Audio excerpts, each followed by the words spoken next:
Hey, Pat Rigsby here, and in today's episode, I want to talk with you about why businesses fail. Let's get to it.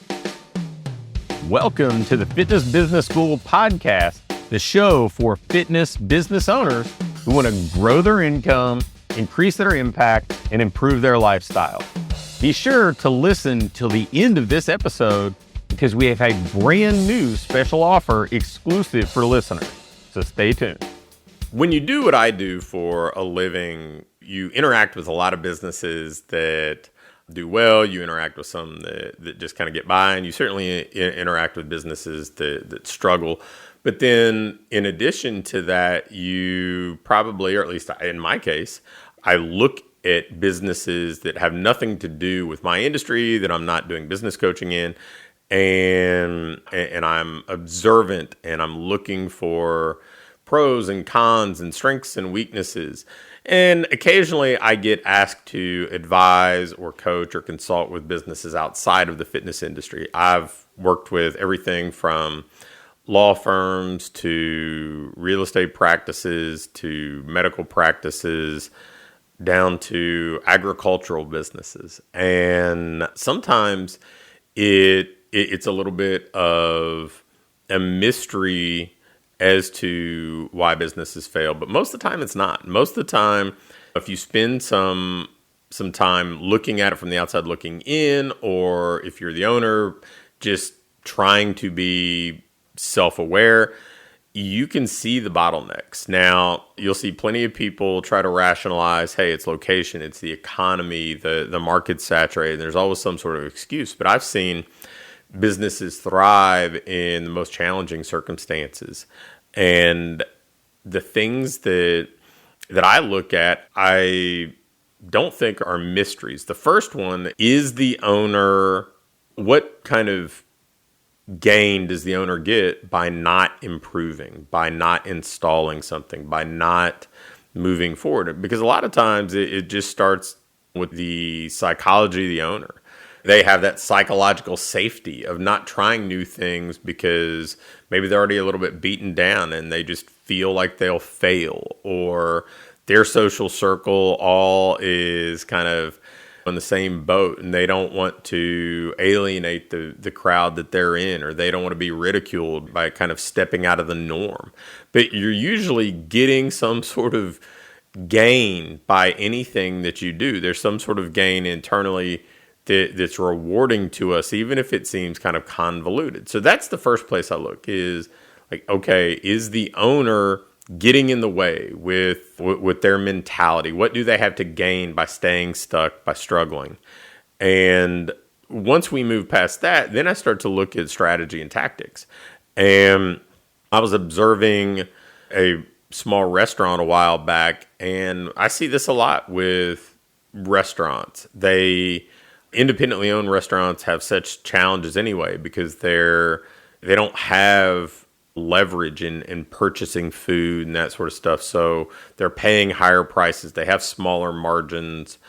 But, a lot of restaurants, businesses just sit there and wait for people to walk through the door.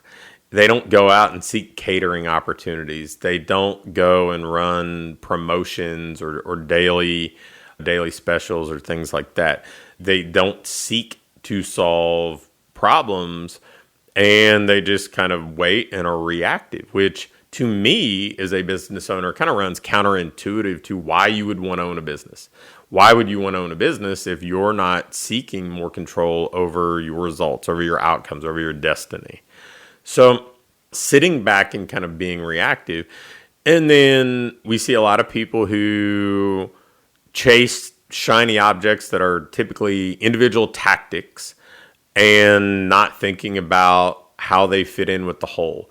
We saw this a lot with the gym launch days when they were kind of running the Lose 20 in 6 challenge. And I saw gym launch try to get athletic focused businesses to bolt on a Lose 20 in 6 challenge, as if we really need to go encourage teenagers to see themselves as having health and weight issues. We saw this back in the gym launch days when they were really promoting the Lose 26 Challenge. They would kind of bolt on this tactic to the front of any business. It didn't matter if they trained young athletes. It didn't matter if they had a premium priced private or semi-private service.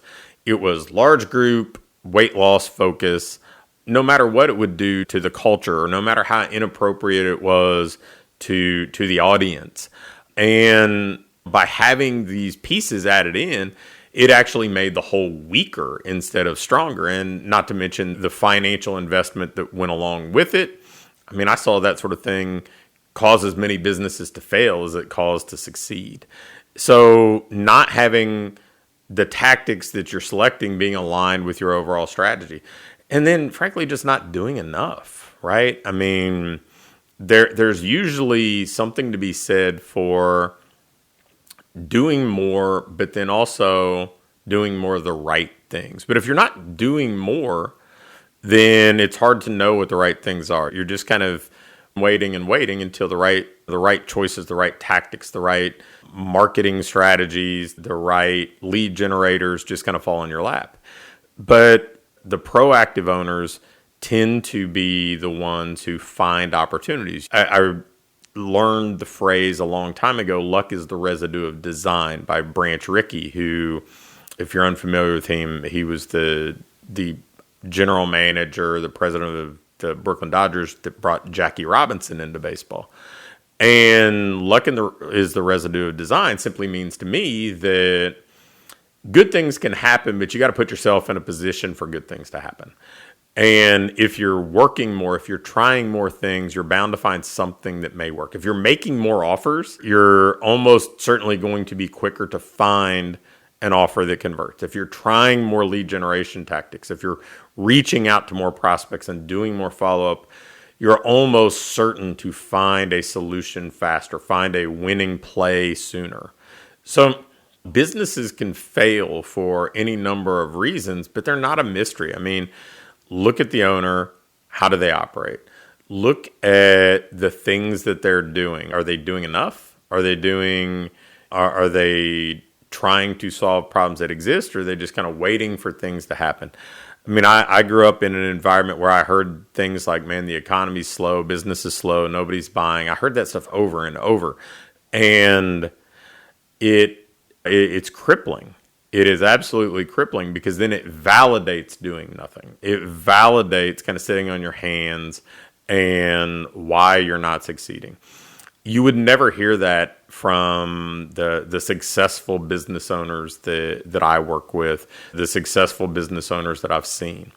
People that I know that do the best in the small business world understand that they may not control the circumstances, right? They may not control the economy. They may not control elections or pandemics or whatever else, but they still have to go to work every day, and they still have to punch the clock, ring the cash register, deliver results to clients. They have to produce.